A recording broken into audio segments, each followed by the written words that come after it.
काकू को तू कहा कैसे कहा मिल देख, मैं एक दिन जा रहा था रास्ते से टैकलिंग करते हुए। तू हंस मत, मैं सच्चाई बोलने दे।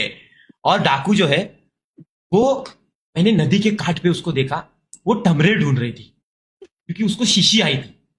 और मैंने उसकी बेचैनी देखी, तो मैंने, तुमको याद होगा मैंने करण की एक कहानी बताई थी तुमको कि करण और मैं दोनों एक ही जगह पे शी करने बैठे थे, तब हमारी दोस्ती हुई। उसी जगह पे करण का टमरेल छूटा था। तो मैंने सोचा इस अबला नारी की मदद कर देते हैं।